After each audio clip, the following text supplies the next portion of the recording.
Hey guys, welcome back to the podcast. I'm James. I'm Graeme. And this is our podcast where we basically chat shit for an hour and a half about comics and TVs and movies and games and such. It's not that interesting, but if you want to listen, then listen. It's good. It's kind of good. Kind of good. I bumped into, do you know Matthew? Yeah, I bumped into him on the train back from Glasgow last night. And was like, yeah, so he was asking what we were doing tomorrow, i.e. today. And I said, we're recording the podcast. And he's like, I've been listening to that. I was like, oh God, no. I bumped into someone, right? And they're like, I love the podcast, especially when you take the piss out of James. So do you just want to rinse me for the whole hour and a half? Is that fine? The roast of James, we should change it to. Could do. So, how's your week been? Good. I'm going away tomorrow for 3 days. Aye. Then I'm going to Dundee next week. God rest your soul. Let's see how much I remember of Dundee. It's bad. It's a bad town. It's grim. It's not nice. At least it's better than Fort William though. Alright. You been up to much else? Just college is going well. That's enough. about it. Trying to think what's been happening. We had that training course at the weekend that was a bit weird. I mean, some of the stuff was pretty useful, and then they made us do fucking arts and crafts, and I've never been so patronised in my life. It was horrible. And then what else have I been up to? Got a maths test next week, which is fun. It's actually not bad. I quite like maths. And then I've got that book report due in next week for that book, the management book. It's bad. It's not a good book. I think I've cracked a rib. You're a tit, by the way. I try my best. No, I slipped going into the church hall the other night. They've got like that metal ramp. I kind of slipped and... I know they've got the metal ramp. Yeah, I know. The people listening were like, metal ramp? They've got a metal ramp that goes onto the church hall, and it was raining. It was like proper torrential rain on Tuesday, and I slipped and kind of hit my side on the handrail as I went down. God, it was so sore. It was properly sore. I would have loved to see that. Cheers, thank you very much. I'm so glad you've got concern for my well-being. But it was like properly sore, and I was having to feel to make sure I hadn't broken anything. And then I woke up on Wednesday morning and it was like bruised and I could hardly breathe. And it was like, fuck, what have I done? I thought I was going to die. It wasn't nice. And then yesterday, so with a cracked rib, I was then doing like maths studying for like 6 hours. And then I was at the cinema twice yesterday. To go and see our main subject and Reservoir Dogs. Yeah. So the Glasgow Film Theatre, which is the kind of wee independent cinema, was doing they're doing like a Quentin Tarantino season. So they were showing Reservoir Dogs last night. And it was one of these films that like I've seen every scene, but I haven't watched it in like I haven't sat down and watched the whole film all the way through. Mm-hmm. But it was really good. You good? Yeah. Okay. So, as you mentioned, we're our main topic this week. We're doing Joker as our main topic, the controversial new DC film. But before we get on to that, we'll have a wee talk about the latest news of this week. So, you got anything? Yes. Doom Eternal, the highly acclaimed It's not sequel. acclaimed yet. It hasn't come out. Highly anticipated, you mean? Yeah, highly anticipated, but from the acclaimed 2016 Doom, Doom Eternal has been delayed to March the 20th because they wanted to make sure that everything was spot on. Well, at least they're like dedicated to it and they're not just putting out shite. Yeah, because like stuff from Bethesda lately. Yeah. Yeesh.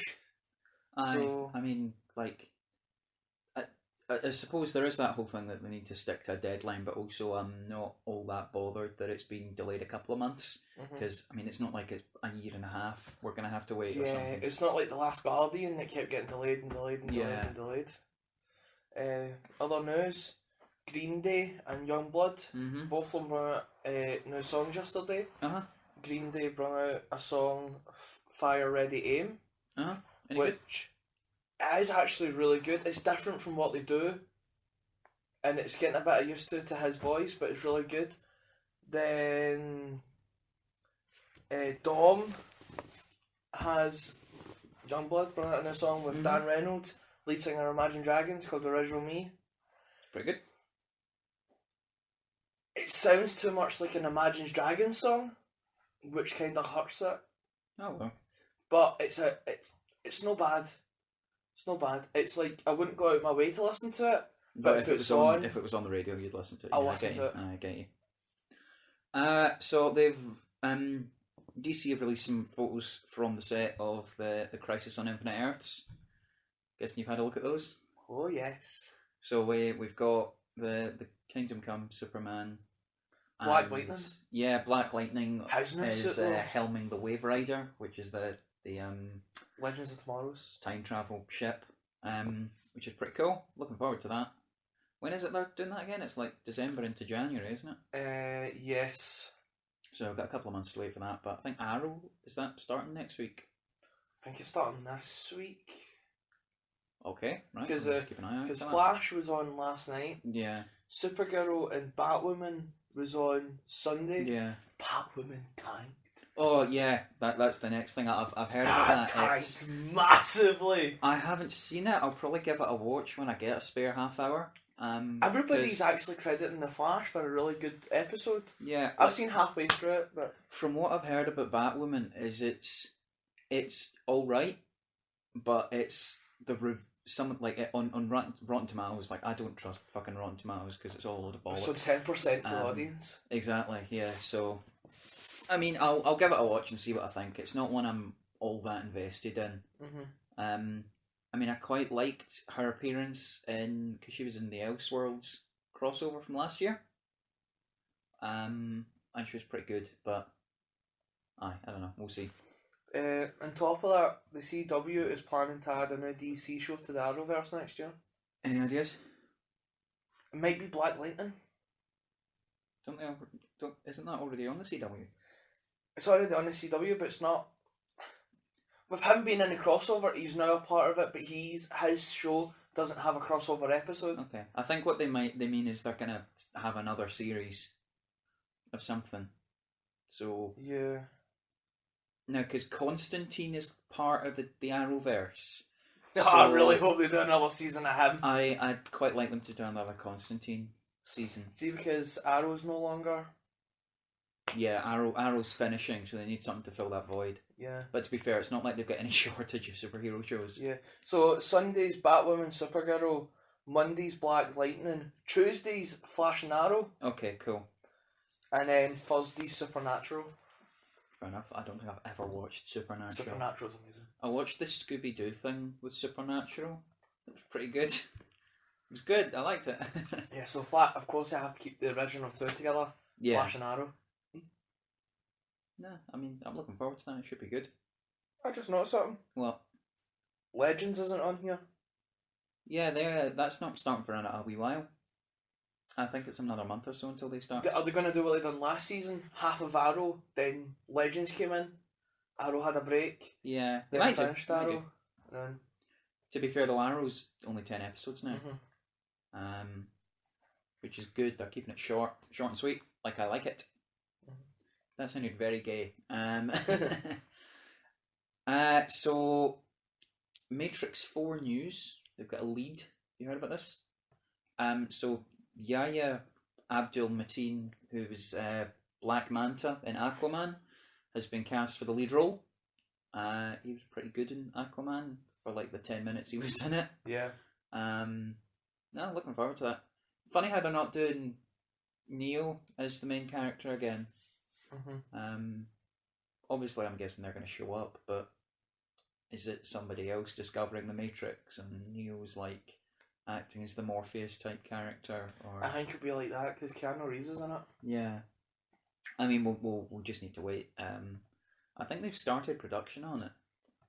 I think so. But it's certainly going to be a wee while until we get that out. I've got some news as well. What you got? Guess what they're bringing back soon? Who? What? The Evil Dead. Fair enough. Sam Raimi's doing another Evil Dead. Oh, that'll be good. With Bruce Campbell producing it. Hey!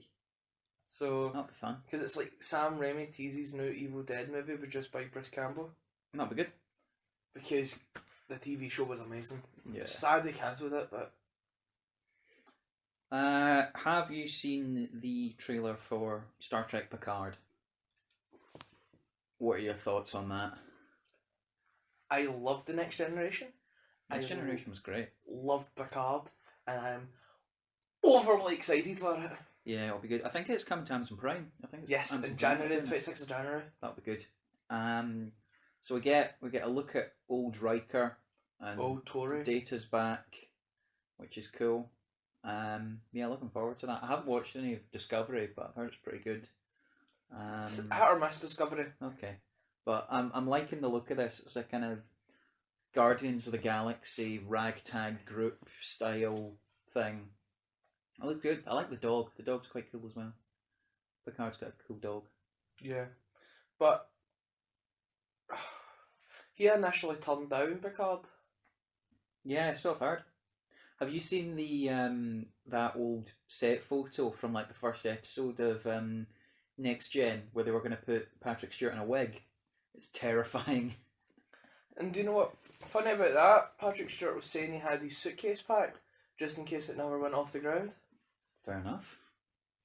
So like, if it never went off the ground, he would leave, but it fucking took off. That's pretty good. And there was like 4 movies or something. Yeah.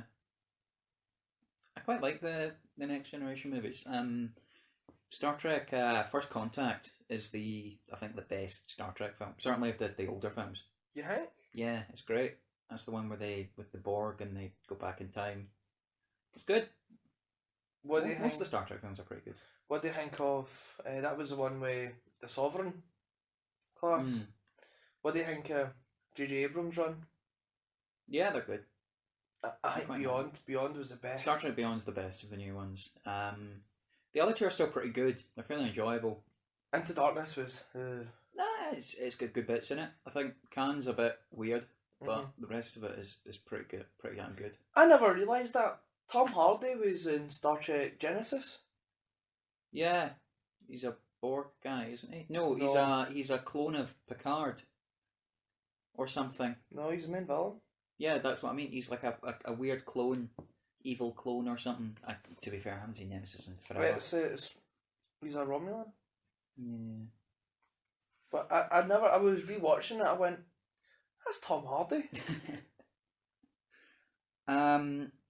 So we've had New York Comic Con going on the past week or so, and there's been some kind of updates on what's happening with Daredevil. So do you want to talk a wee bit about that? He showed up as Matt Murdock for the Stanley tribute. Aye, and they've Charlie got like Cox. a hashtag Save Daredevil petition. Yeah, because I saw on someone's Insta, it was like at Marvel #Daredevil ? Because if he wasn't playing Daredevil anymore, I don't think he would have showed up as Matt Murdock, Charlie Cox. I don't think there's any plans for him at the moment. But if they are wanting to fold in the Netflix characters, or they're maybe wanting to do their own thing with those characters. And there's one character that can bring all of them in. Oh, Spider-Man? Spider-Man. Yeah, because we talked about this last week, how we could maybe have him showing up in the because next Spider-Man film. Hawkeye was a Defender, Hulk was a Defender, Wolverine was a Defender. Yeah. Doctor Strange was a Defender at one point as well. I think he founded them. What, Doctor Strange? Yeah, he was the founder of the Defenders. But no, I'd be more than happy to see him back, either in a series or appearing in a film or whatever. He'd be good. I've got some more news. What you got? About Joker. Oh dear. About Jared Leto feeling alienated quote and unquote upset. Alienated. What? And upset because... Tell him to fuck off and stop being a pussy. Because he heard when he found out about the Joker movie going into production. Poor him, boo-hoo, nobody cares. Fuck off. I found that amazing when I found out. Aye. Oh, speaking of Spider-Man, have you seen Tom Holland's new haircut? It's fucking brutal. Oh, yes. It's like last week we talked about Stranger Things Steve's new haircut, but we've got Tom Holland's had like a flipping buzz cut. Yeah. It's not good. That beautiful hair. It's all gone. But I've got a band recommendation. Oh, what you got? Or should I leave that to the end? If it's a recommendation, we'll leave it to the end. Okay. Trying to think what else has been happening. The Black Widow movie is wrapped production. Yeah. So going into post production, i.e. CGI and such like that, soundtrack design. That was the one thing that I found really cool about the Joker movie was what? They finished the score before the movie. Seriously? Mm-hmm. That's very unusual. That's what Joaquin Phoenix was saying was one of the scenes in it. It's in the trailer, so I can talk about it. One of the scenes when he's dancing, he got the idea for the dance from the score. Ah, right, okay. Because the score was finished before, and he said it's one of the best scores he's ever heard. Yeah, I mean we'll talk a wee bit more about that when we get to our main section, but it's a good soundtrack. So as I was saying, Black Widow was wrapped. We should be getting a trailer for that fairly soon then, if they've finished all the filming. So looking forward to that. I don't have high hopes for Falcon and the Winter Soldier. Why not? The way they've sound, the reports that came out about it. To be fair though, it's not out for another year or two. I know, but the early reports is how the government hasn't accepted Sam as Captain America, and they've got someone new in, so it's kind of like playing the race card, etc. US agent. Aye, as a Captain America. Yeah. To be fair though, that's kind of what happened in the comics. I know, but it should be interesting though. I'm looking forward to. I'm looking forward to Doctor Strange and the Madness of the Multiverse. Because Spider-Man might appear in that one. Yeah, we were again talking about that last week. Basically, he can appear in fucking anything. So Spider-Man. Yeah, he, I mean, theoretically, any of the characters can appear in anything. But Spider-Man, I don't know why they're talking about Spider-Man. It seems most logical. It's because he's kind of New York based, whereas the rest of them are kind of all over the shop. So we've got a trailer for the new series of Lost in Space.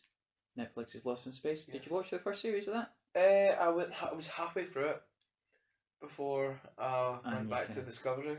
Fair enough. It's pretty good. There was a kind of fair bit of hate for it, but I quite enjoyed it. Why is there a fair bit of hate? I don't know. Some folk just think it's a bit dull. I thought it was really quite good. The new series looks good. And it's Legacy. I think it's Legacy or Legendary Pictures that is doing it. The production work, because they were the same ones that done Carnival Row. Yeah. But Lost in Space was good. I like the robot. The robot's pretty cool.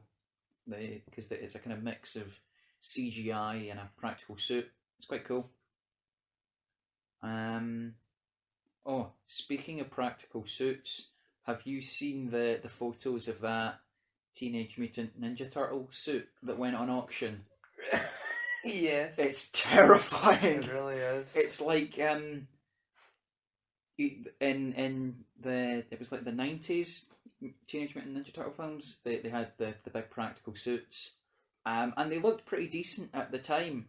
And this thing now is like 25 years old and it's rotting, and it is no one's buying it. Nobody bought it because it's that horrifying to look at. It's just, it gives you nightmares, that thing. If you don't know what we're talking about, just Google Teenage Mutant Ninja Turtles suit and you'll find something, because good God, it is horrible. It really is. Moving swiftly on from that, because I don't want to think about it anymore. Have you heard about Matthew Vaughn's interest to do the Fantastic Four movie for the MCU? So, how do you think he'll do? I think he'd be really good. Matthew Vaughn's done some good films. He did Kingsman, didn't he? Yeah, he done both the Kingsman films and the new one, and the Kingsman. So he knows how to do the action right, and he knows how to do a good story. He did the Kick-Ass films as well, and we've done X-Men First Class. X-Men First Class, yeah, which is great. So he's worked with Marvel before. Well, Fox, or Fox Marvel rather than Disney Marvel. But no, I think he'd be really good. Mm-hmm. He kind of knows his way around the superhero genre. So I think he'd do pretty well. Mm-hmm. One bit. How do you have any more news? Yeah, I've just got one more thing, but you go first. Thing. Yeah, and you go. Ruby Rose. Actor of Batwoman. Yeah, because that just reminded me, because you're wearing Crocs, so she's released her own Crocs. Why? Because she done a partnership with Crocs, and she's got her own set out. Good God. See, because I just noticed that you're wearing Crocs, and it just reminded me. Yes, I wear Crocs. They're comfortable. Don't judge. Yeah. Look. Fair enough. Who the fuck would buy them? A lot of people have bought them. Fair enough. Yeah, the last thing I've got is there's a Hunger Games prequel book coming out. Oh yes. I'll probably pick it up at some point because I quite like the books. If it was a film, I probably wouldn't care because the last two were a bit shit. The two-parter. Yeah, it was a bit meh. But the books are pretty decent. I'll probably give it a read at some point. Other than that, don't really care. You got anything else, or will we move swiftly on? Move swiftly on. Right, so on to our main topic this week. Joker, the Joker movie. What would you think? First thoughts? Amazing. I loved it. Oh, really? I'm kind of, I've got mixed feelings on it. I loved the way it was shot. Oh yeah, visually, it's a beautiful film. Like the beautiful. cinematography is fantastic, and also the ratio they shot it in was a correct move. I think. I suppose the 1.85 to 1 ratio, not the full screen with it. Had two black bars. That I think that was a correct way to shoot it instead of the full screen, because it kind of takes away from the intense atmosphere a wee bit. Yeah. So it did pretty well in its opening. I got some figures here. So in its opening weekend, it did 96 million. You want to know something? What? Joker's opening weekend beat how much Dark Phoenix done in its entire run. Yeah, I heard about that. It's because Dark Phoenix was a bad film, and also nobody cared anymore. But so far, it's done about 152 million, which is really good for an R-rated film, and it's only been out for a week. Does it have more than Deadpool though? I don't think so. I think Deadpool's still number one. Yeah, I think Deadpool's still number one, but it still did really well for an R-rated film, and it only had like a 60 million budget or something like that. It was a small budget. It's the same amount of budget that the first Deadpool had. Yeah, it was about 50 to 60, and then you want to double that for marketing, because this has been really heavily marketed. Like there are posters everywhere, and there's posters on buses. But you want to know something? Credit to Todd Phillips for pushing it. Because he pushed Warner Bros. For a year to do this. Yeah. Speaking of the R rating, do you think it needed it? For the themes that it had, yes. But I think it could have went darker. Because the thing is, I think it still could have been a great film with it not being R rated. Mm-hmm. Like there are some shockingly brutal violent scenes that we'll get to in a bit. Mm-hmm. But everybody was complaining about that. But see if you actually look at it, there's not that many brutally violent scenes. No, but the scenes that there are pretty shocking. Yes. We won't do that just yet. So we'll do non-spoilers, and then we'll clearly say when we're going into spoilers, so that if there's anybody who's listening who hasn't seen it yet and wants to go see it, you can get a rough idea of what you think, and those who have seen it and want to hear what we thought of it, then you can wait around for that.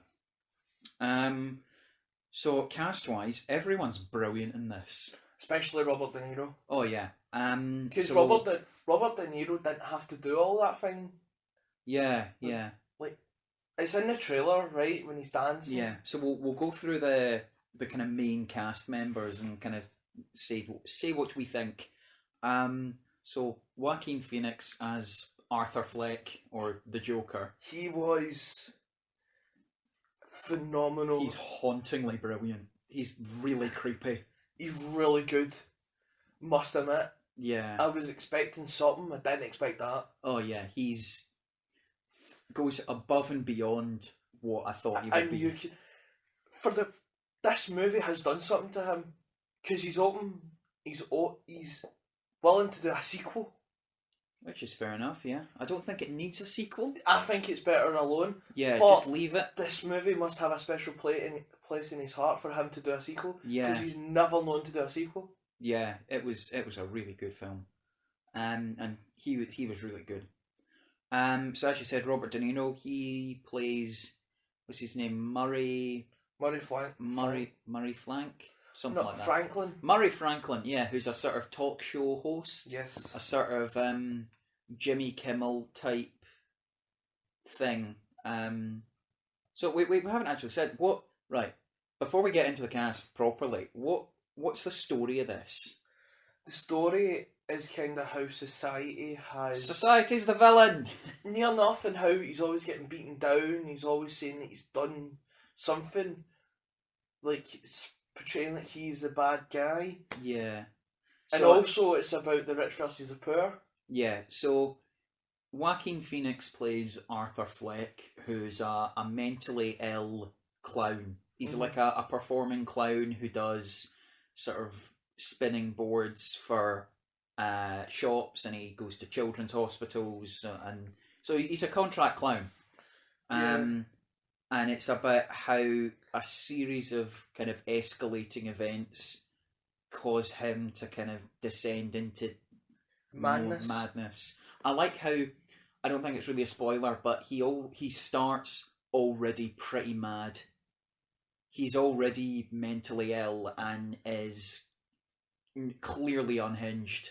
But it's about how that kind of escalates and how he becomes more and more kind of in tune with that side of himself. And that's what I thought they done extremely well. Yeah. They made you feel sorry for someone you never think you'd feel sorry for. Oh, absolutely.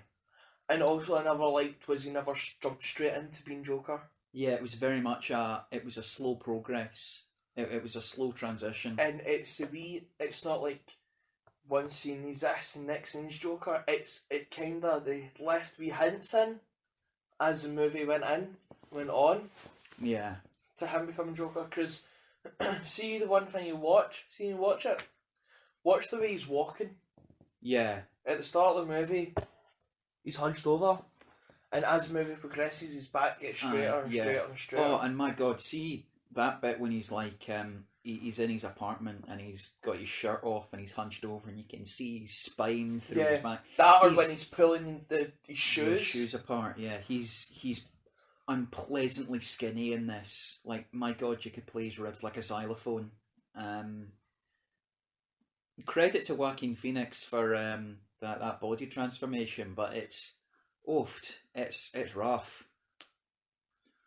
But he threw himself into the role. Oh, absolutely, yeah, he's great. I mean, with all the adverts and stuff for this saying, "Oh, Phoenix he's a triumph, he's remarkable, he's haunting," and it was like, yeah, he'll be all right. And I came out of that film going, "Oh my God, he was, gets you right in the feels." Me and my pal had about a 2-hour conversation about it. Yeah, well, hopefully our conversation won't be as long because people will drop off at some point. Zazie Beetz, who people would know as Domino from Deadpool 2. Yes. She's in this. She's pretty good. Yes, she plays Sophie. Yeah, who's kind of lives down the hallway from Arthur and kind of develops a bit of a relationship with him, which is really quite good. And there's a kind of twist around that I absolutely didn't see coming.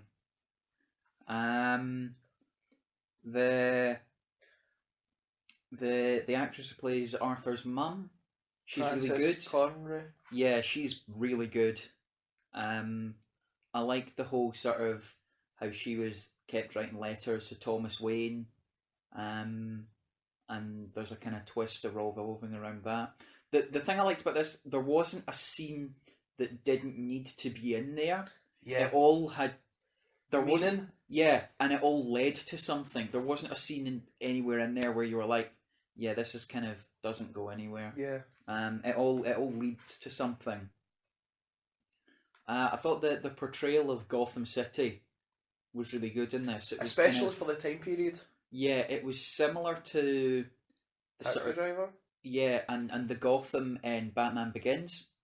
It's kind of dark and grimy, and there's the sort of overhead monorails and yeah, because that's what it's good. So I saw that, I read it somewhere, was The Dark Knight was a better movie, but the Batman Begins was a better Batman movie. Yeah, it's kind of like how I think about this. This was a brilliant movie, but I don't think it was a great Joker movie. Just because the Joker that's portrayed in it doesn't feel like the Joker. He's a man who's been unhinged by society. Yeah. We're back at society as the villain again. But I don't know, he doesn't feel like the Joker. Because he's not the sort of scheming and dastardly plans and things like that the Joker's always about. Yeah. He's just a madman dressed as a clown. But do you know what this movie wants you to do? It makes you feel like you want to go and see it again. Yeah, I kind of want to go see it again. I want to go and see it again. Yeah. Because you can look at it from a different perspective. Yeah, and knowing the twists now, you can look out for what happened. So speaking of the Joker, what did you think of this design? I never liked it at first. When I first saw the trailers, I was like, what the fuck are they going for here? But I really like it. I really like it. It's a kind of... I like the tear thing. With the makeup. It's a kind of weird combination of the sort of Heath Ledger Joker and the sort of Cesar Romero kind of 1960s Joker. And it really works. I like the suit. The suit's quite cool. I quite like that jacket. I'd quite like that blazer. It's good. It's nice. It's a nice colour. But it's a very kind of different design to what we've because had it's not before. purple. Yeah, it's a kind of orange waistcoat and the sort of red and trousers and blazer. But he's good. I quite like that design. And as we said earlier, the soundtrack was amazing. It keeps you on the edge of your seat the whole time. Especially the Joker. Yeah. And it really kind of suits all the scenes where he's like dancing on his own. There's too much dancing in this film. So I messaged you as soon as I kind of came out of it, and I was like, yeah. Too much dancing. Just out of the Joker, off to see Reservoir Dogs in 2 hours. It was a good film, but too much dancing. There is too much dancing, you have to admit. There's like dancing every fucking 5 minutes. I know. I understand, like, if it was kept to like the bit where he was dancing down the stairs. Or, we'll talk about the other dance scene later. Yeah. What, do you mean the one in the bathroom? Yeah. I mean, it's not really a spoiler, it's just a kind of dancing in the bathroom after he gets... Those two, look, see if they had those two scenes in it, right? Pre and after. I think that would have been good. Yeah, but there's too much fucking clown dancing in this. But yeah, definitely worth a watch. Go see it if you haven't already. Don't go in expecting a kind of Batman. It never felt like a superhero movie. No. But yeah, definitely go see it. It's worth a watch. And it feels like it's, even though it's an R rating, it feels like anybody, any age, or who's had a traumatic experience in their life can relate to this I think movie. anyone can kind of relate to it. Because everyone's kind of had a bit of an experience like that. Clearly not on the level of... No, but everybody has a link of some sort to it. Yeah. So will we get on to spoilers? Because I want to talk about some other stuff. I want to talk about a message that I got from Auntie. Yeah. She went to go and see it last night. But before we go, out of 10? As a film, 9 out of 10. As a DC Joker film, 5 or 6. Whoa. I'm going to say 9 across the board. Fair enough. Because that's what I said, it doesn't feel like a superhero movie. Yeah, and I think that was the point. And I think Warner Bros. Made the correct decision with this one. Yeah. Right, so bye to the people who don't want to get spoiled. now we're going to talk about spoilers. I got a message from Auntie who said she found it really good, and my uncle found it really good for the political themes. Yeah, it's very much kind of the rich trotting on the poor, and yes, because he's a very political man. Yeah, the 1% and are the bad guys. Yeah, and they are everything that's wrong with society. Yeah. And I liked the whole thing about how it's the 1% that decide what's right and wrong, and they decide what's funny and things like that. Because it's that basically there's so Arthur's trying to be a stand-up comedian, and he does a gig in a comedy club, and he's awful. And some videotape of that gets onto the Robert De Niro's talk show. Aye. And then Murray Franklin's talk show. So when they play that on telly, he's then invited on to that, and the speech that he then kind of gives about society and the 1% and things like that. It's brutal. It is properly hard hitting. And I want to say something, right? Everybody he killed had a purpose and had a meaning. Yeah, absolutely. He never done it out of spite. He done it because he'd had a meaning. That dwarf, that one in the apartment, no. Oh my god. The dwarf in the corner. He was just screaming and going, "Oh my god! Oh my god!" And it's when he's trying to get out and he's locked the door. He's not locked the door. He's put the chain lock on the door, and his wee midget pal can't reach it. And Arthur's like, "Oh, don't worry, I'll get it to you." As he has to step over the bloody body that he's just beaten to death. But the thing is every murder had a meaning. Yeah, so Murray Franklin's death had a meaning because he was humiliating him. Yeah. Making fun of him. The person he worked with at the comedy club who gave him the gun. Yeah. Was like, why did he take a gun to a children's hospital? He had a meaning because he gave him the gun and no one believed him. Yeah. And then the 3 guys that worked for Wayne Industries. Were they? Yeah, they were Wayne Industries employees. Yeah, the 3 in the train station. Had a meaning because they were beating him up for his condition. Yeah, they were kind of belittling his mental illness. Yeah. So basically, the way it unfolds is Arthur, he's the contract clown, and basically the first scene in the movie is he's doing the sort of spinny board thing out of a shop. And these kids basically nick his sign and beat the shit out of him. Uh-huh. So he gets a gun. He basically borrows a gun from one of his clown mates, to basically protect himself. It's the way he's doing it in the apartment, trying it, and shoots a hole through the wall. That scene was very kind of reminiscent of Taxi Driver. I think it was supposed to be a kind of reference to that. Mm-hmm. The whole talking to yourself and things like that. It was quite good. The whole you talking to me type thing.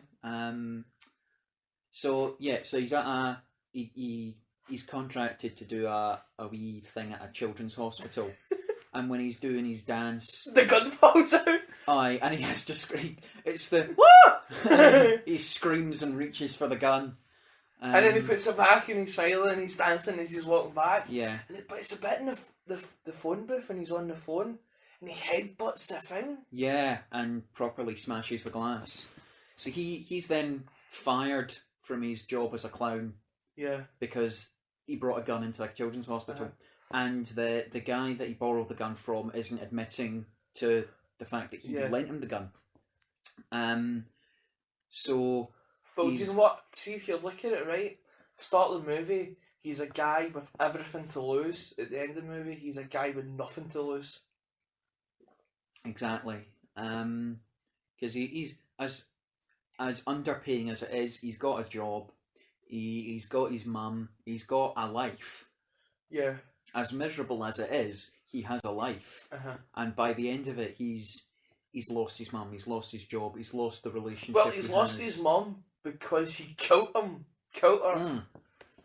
Again, we'll get onto that in a minute or two. But it was the way he went back to the comedy thing, the clown bit, collect his stuff, and he went, "I forgot to punch out," and absolutely punches the thing off the wall. He punches the time stamper. Yeah. And then he scores out. Always. Don't forget to. There's the sign that says "Don't forget to smile," and then he spray paints "forget" and it says "Don't smile." Yeah. So he's got the gun and he's on his way back from being fired, and he's on the train, and there's some drunken sort of stockbrokers from Wayne Enterprises who are. But you don't know they're from Wayne. No, not until Thomas Wayne has the interview on telly. He was really good as Thomas Wayne. Oh, he was fantastic. Because that was the most comic accurate Thomas Wayne, I think. Yeah. Again, we'll get onto that in a minute. So these drunkens are basically kind of making fun of him and chatting shit about him. But they're harassing the women first. Yeah, and because Arthur has this condition where he laughs spontaneously, they're kind of taking the piss out of him for that, and they start to beat him out. Was that train scene before or after the bus one? It was well after. The bus scene when he's on the bus and he's making the kid laugh. Yeah, that's really early on in the film. Yeah, I think that scene was very well executed. Yeah, it was kind of it was unpleasant to watch. Yeah, and do you now know what I mean by there's very little CGI? Yeah, there's like no CGI in this. I think it's all in like the special effects, as in the murders and some of like the establishing skyline shots. I think that's kind of it. No, the skyline shots were no CGI. There's the bit where you see the train going into Gotham City, and it's like the whole, you see it from above. I think that was done in CGI, but the rest of it I think was all. I think Arkham Asylum a wee bit as well. Yeah, a wee bit.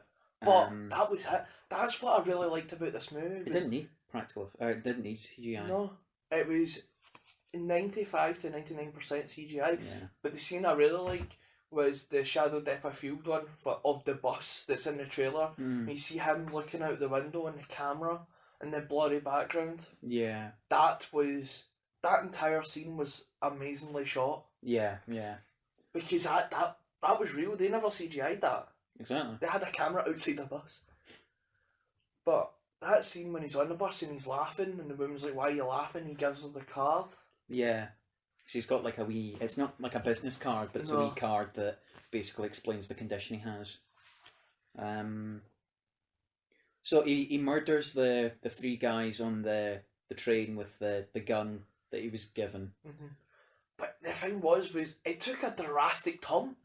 Because one minute the three guys are beating him on the floor, the next minute he shoots the two of them. Yeah, and then one escapes, but he shoots him in the leg. He shoots him on the floor. And then he unloads the cap in the last guy. There's a mistake though, because it's he fires 7 shots from a 6-shooter. But that's just me being pedantic. You and your guns, by the way, but you're in the Navy, so. No, to be fair, I'm just being pedantic. It's because you could clearly see it was a 7-round revolver, but he fired 7 shots and didn't reload. So you just said it was a 7-round revolver. Did I meant 6. You know what I mean. So what did you think of the sort of twist with Thomas Wayne? I was not expecting it, to be honest. No. So because that means he's Batman's half brother. No, he's not.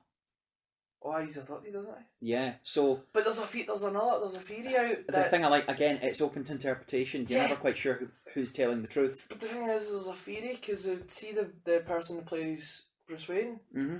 He said that in an interview that him and Arthur's mum was in a very loving relationship.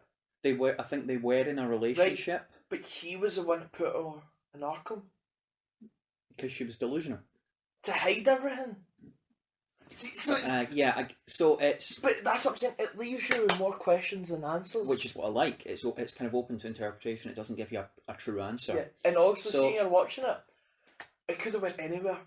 Yeah, so it's his mum keeps writing letters to Thomas Wayne for help because she used to work for Wayne Enterprises, and Arthur reads one of the letters and discovers that she believes that he is the son of Thomas Wayne, and that his mother and Thomas Wayne had an affair, and he is the product of that affair.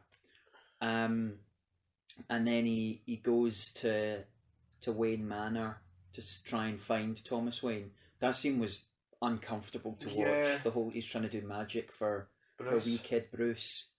It was the way he kind of put him to the fence and made him smile. Yeah, that was just, it was not nice to watch. No. And I'm guessing the guy who came up was Alfred. I quite liked him. I've got no idea who played him, but I thought he was pretty good.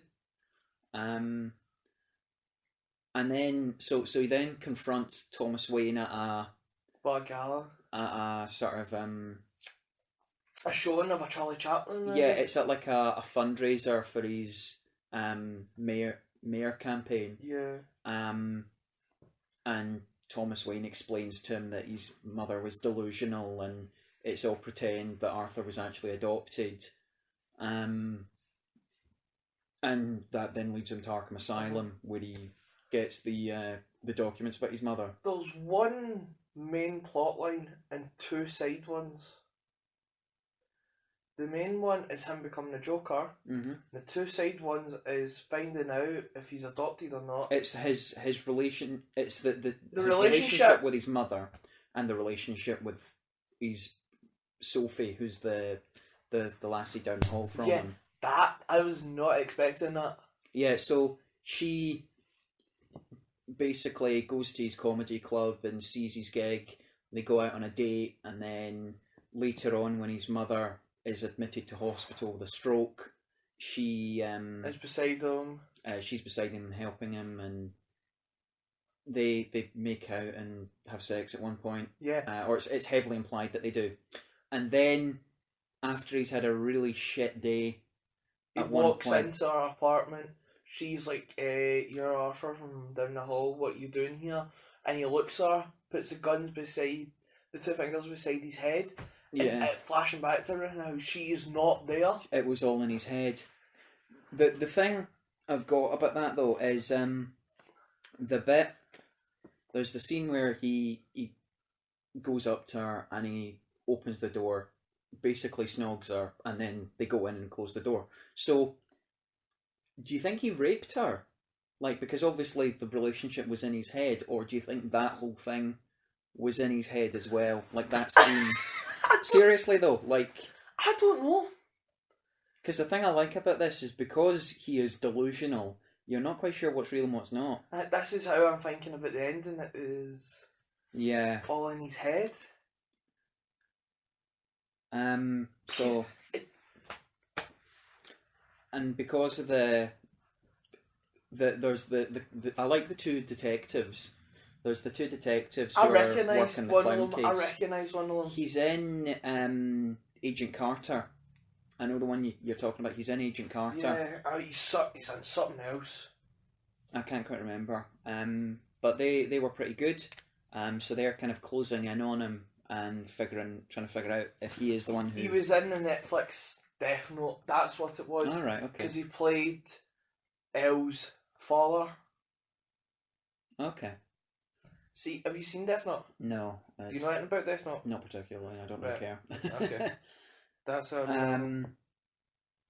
but because of the he's murdered these guys on the train, and that's kind of starting this movement against the 1%. Mm-hmm. And because he did it while he was still in his clown get-up, there's this whole thing about how the clowns are revolting against the 1%. Everybody who's got a grudge against the upper class is now, they're dressing as clowns and going to protests, and that's kind of where he gets his idea of being the Joker and becoming this symbol. Mm-hmm. I liked that the scene where he's on the talk show is really good, and he's talking to him. Yeah, because you can clearly tell something's going to happen, and the music is kind of building, and you're not quite sure whether he's going to kill himself or who he's going to kill, and it's just the knock knock, and he just shoots Robert De Niro in the face on live television. But he did also seem like Joker as well, because he done that wee thing where he didn't know what to do. Yeah. It was a bit like the Heath Ledger one. Remember when he shot the guy and he's all giddy and excited. Yeah. When he grabs the camera and kind of points it up at his face and speaks into it, that was very kind of. I think that was a reference to the Heath Ledger Joker, because there's the scenes where he's got prisoners and is interrogating them on the sort of handheld camera, and kind of looks into it. Yeah. And remember in The Dark Knight, didn't he? That Joker says his dad was a heavy drinker. Wasn't there a mention about how Arthur's dad was a heavy drinker as well? I don't think there was any mention of his dad. I think in the letters, you need to read through the letter. There's something about it in the letters. Yeah, I liked the bit where he was on the stairwell and just reading through the documents. It was kind of, again, a lot of this film was unpleasant to watch. It is not a happy film. It's not, but see if you look at it and see if you think about it, you can understand why Warner Brothers released that statement. Yeah. Because we were like, a lot of violence? What are you on about? It's just Americans, but see if you watch it, you can understand why. Yeah, like the whole, the bit where there was theatres who were saying you can't buy a single ticket to Joker, there needs to be someone I think all that the whole controversy around it was, there was no point in it. It was all a bit silly. The only controversial thing I saw was the Gary Glitter song being used when he fully became Joker. I thought that scene was really good. But there's a scene cut out from it. There's two. Do you notice? No. One of them's when he's walking down the corridor with flowers in his hand. Okay. Remember in the first trailer where it panned up to him walking around the corner and him walking down the corridor? No. To get to the elevator? Oh yeah. I think it's just shots rather than whole scenes. Yeah, and also the bit when he's in his tired Joker stuff without the green hair and the white makeup and he's sitting on a bench. Okay, well, I mean, they'll probably release some deleted scenes at some point, but I don't think there was a huge amount cut from it. No. But that, you know, it was heavily disturbing. The bit when he's kinda in his apartment with the white makeup and the green hair, and he's looking down and he's kinda like looking up at the two that came in with the scissors in his pocket. Remember when he's hunched over? Yeah. He's kinda animal-like. That was heavily creepy. Yeah, and he just buries it's in his side, then in his neck, then it's bang, bang, bang. And he slams his head against the wall and it's just blood, blood, blood. And you're like, oh my god, no, make it stop. And he's sitting there and he's out of breath and he's speaking to the minion in the corner. The midget. Arthur, what are you doing, Arthur? It's alright, I'm not going to hurt you. It's the way his mood just changes like that. Yeah, which is very the Joker-esque. But this entire movie, the one massive advantage it has was the way it was shot. Yeah, the cinematography was beautiful. It was a beautifully shot film. It was. The thing is though, like, I thought Joaquin Phoenix was amazing in that role, but it wasn't a great Joker. It was a good character. It was a really interesting character, but it wasn't the Joker.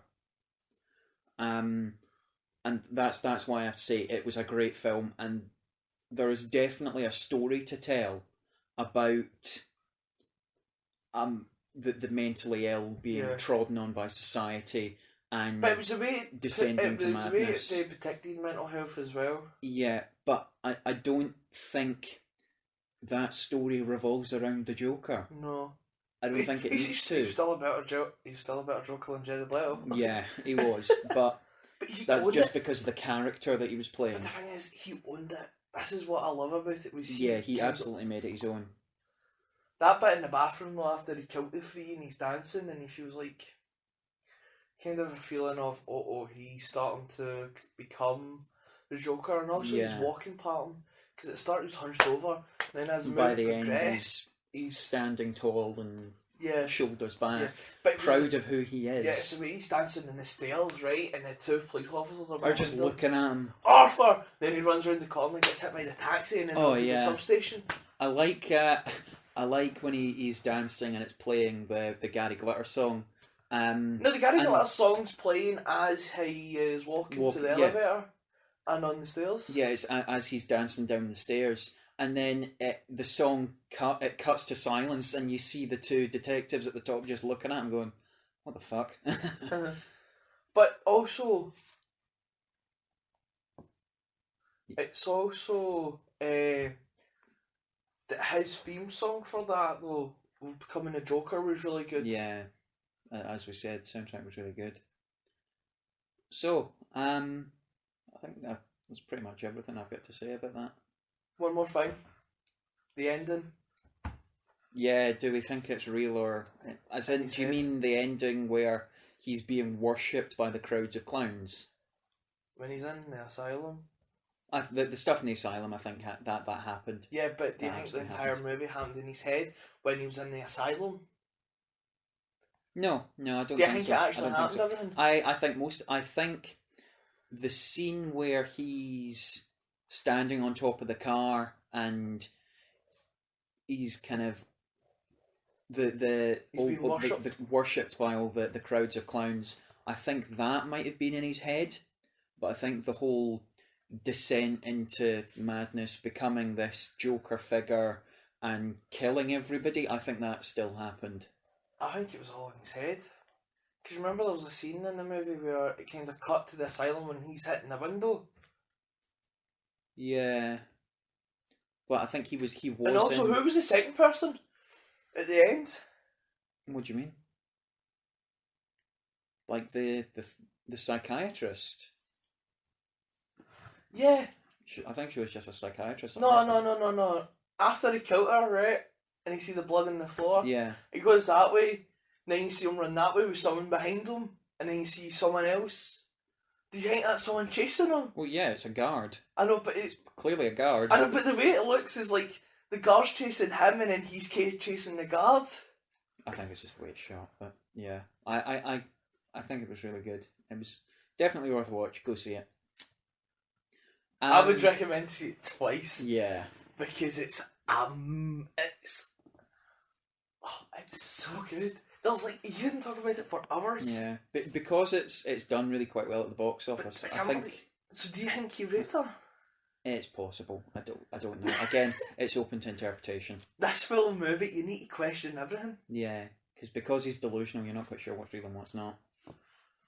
So, seeing as the new Batman is going to be an early days Batman, do you think Joaquin Phoenix is going to show up as the Joker in that? I had a conversation with my pal. Or do you think he's going to be the Joker for that universe? I had a conversation with my pal about this. What age is he in this? What, the Joker? Uh-huh. I don't know, it's really hard to tell. He could be anywhere between 30 and 50. This is what I mean. Bruce is still a kid. See if Bruce is like, what, 7 maybe at most? So see when he's 20, what age would the Joker be? Think about it, because the Joker might be dead the time he becomes Batman. Exactly. Unless they have Ra's al Ghul in the Lazarus Pit. I don't think they're going to go there.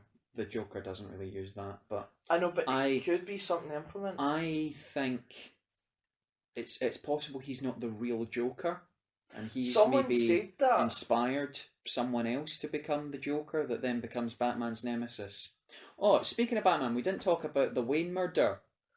Yeah, so during the whole clown riots towards the end, we get the Wayne family coming out of the screening of Zorro and getting murdered again. It reminds me of Batman vs Superman, that scene. That's the point. We saw Batman's parents getting murdered 3 years ago. I know, but the way the scene was shot, it reminded me, it was the same theatre. So you can look at that and then look at the Batman vs Superman one. Yeah. It looks identical. To be fair though, I think that's just because the cinema was fairly similar, but it's that sort of shot of the sort of breaking the pearls off of Martha Wayne's neck, that's straight out of the Dark Knight Returns, the Frank Miller comic, and I think it would have been better if we'd just seen the Wayne family coming out of the cinema. I don't think we needed to see them getting murdered again. We didn't need to see it. But it was the way it cut between the murder, him in the car, and the asylum. It was the way they cut the three, and it kept changing. So that's how it made me think. Are those three things unlinked? I don't know. I mean, and at different times. Possible, but because that murder could have happened before he got taken out the police car. Yeah, possible. I mean, there's so many questions. I think that's kind of everything off our chest about it, though. I think it was just amazing. It was pretty good, yeah. It was. See, when I first heard it was Joaquin Phoenix, I went, don't know how it'll be. His name's Arthur. Who's Arthur? Yeah. Then they kind of made their own story for this. They took inspiration. Arthur was mentioned once in the comics. They see the Elseworld stuff. That's when he was mentioned. All right. Arthur Fleck. They kind of took inspiration from the comics, especially like the Killing Joke. Yeah. But they've kind of done their own thing. Yeah, it wasn't. It wasn't based on one comic story. It wasn't a direct adaptation. Which was amazing because he was just kind of made it his own. And it was the way how old Arthur, new Arthur, kind of came through when he was the Joker. Yeah. When he saw Murray, he was like, "Oh, I'm a big fan." Same way he did when he was not right in the head, Arthur. Yeah. I liked that scene where he was kind of delusional and imagined himself being invited onto the stage. I thought that was quite well done. It's a bit when the murders are happening, his mum's sitting in his chair, and he's got a fag and he's sitting with his head back and he's laughing. Yeah. And his mum's like, "Why are you laughing?" It doesn't matter. Yeah. What was that recommendation I was going to say earlier? I have no idea. Are we kind of finished with Joker? Okay, so moving on to our recommendations. I had a recommendation I was going to say, but I can't remember. Right. Well, my recommendation is you're going to see it twice. Yeah, go see Joker. It's good. What was my recommendation again? I said it earlier. I've no idea. I've forgotten. And I said, should I mention that? I'll just go through what I've got and it'll come to mind. Aye. Interrupt me at some point. So as I mentioned earlier, I was at a screening of Reservoir Dogs last night. That was really good. If you haven't seen it, I highly recommend it. It's one of the best independent films ever made. It was good. Really enjoyed it. I finished watching. There's this sort of independent Australian comedy series on BBC iPlayer called Ronnie Cheng International Student, and it's about a sort of Malaysian guy who goes to university in Sydney, or not Sydney, Melbourne in Australia, and kind of about the weird antics that he gets up to. It's quite funny. Have you figured out what you're recommending yet? No. No. The UN, right? Downgrades Joker from international threat to movie. Oh my god. Good for them. It turns out it's just a movie the whole time. Wow, good for them. After months of theorising, fearmongers and think peace, considering the UN has announced that Todd Phillips' Joker, previously considered to be a massive threat to civilization as we know it, is actually just a movie. Wow. It's just that the media doing fear-mongering. Gosh, society's the villain. Oh, Jesus. We're all clowns. That's fucking amazing. What else have I been reading and or watching? I'm guessing you've been keeping up to date with Titans? Yes. It's good, that Deathstroke episode from last week. Oh, I'm raging. Why? Left in a cliffhanger. Well, yeah. Who's going to save him? Spoilers for the latest episode of Titans. I'm guessing it's either going to be Superboy or Starfire.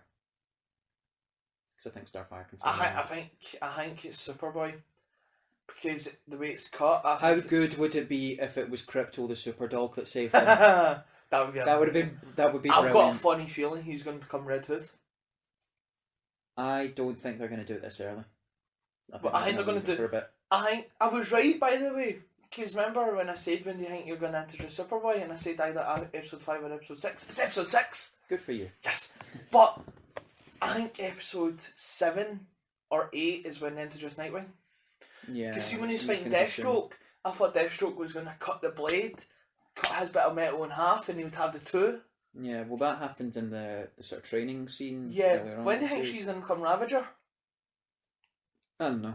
It'll be a wee while, I think. But I don't think they're going to do anything too hastily. Alright. At least I hope they don't. So Titans is pretty good. Swamp Thing is on Amazon Prime at the moment. Or it's in the UK.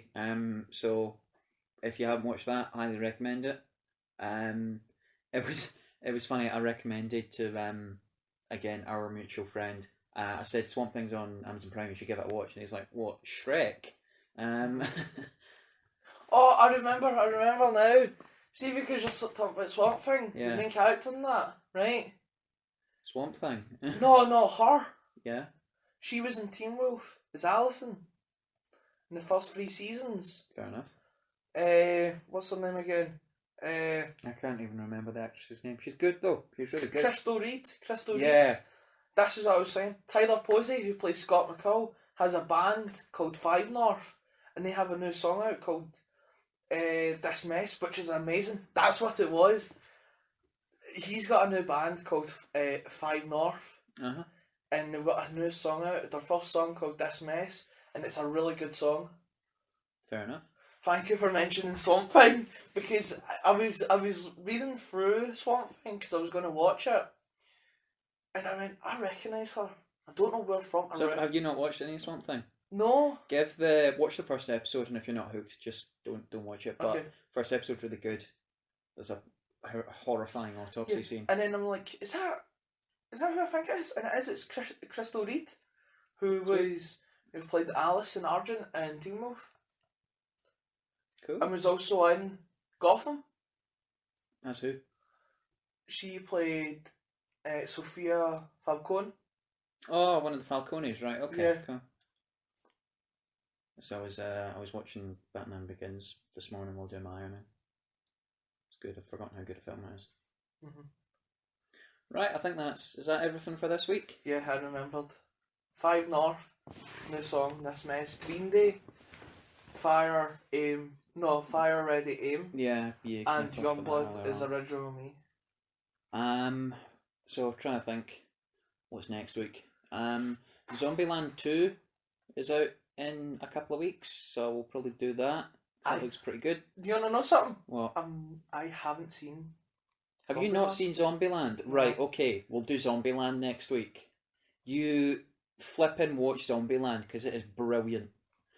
Do you want to do that next week then? Yeah. Or we can figure out something when we next see each other. But if we plan to do Zombieland next week, because it's good. Right. Well, Zombieland. If that's everything, will we wrap this up? Yes. Okay. Thanks to everyone for listening. I'm putting up with Graeme and I's shite for the last hour and a half. As per usual. As per. Thanks to Levirne for our Scary Chewing Gum for our theme. Her channel will be linked in the episode description. So as I've mentioned to you earlier on, Graeme, this will be going out on a few places, but your best bet to find us is the James and Graeme Do a Podcast channel on YouTube. We've got our other episodes up there. Give them a listen if you want. If not, then good for you. You're making your own decisions. Anything else to say? No, that's it. Okay, well, in that case, thank you very much for listening, and we will see you next week. Oh, I say see, we won't see, but you will listen to our glorious voices next week. Oh no! And we'll catch you later. Unfortunately. Right. I love you, James. Shut up. Awesome. Have a good week, guys, and we'll catch you later. See ya. Bye.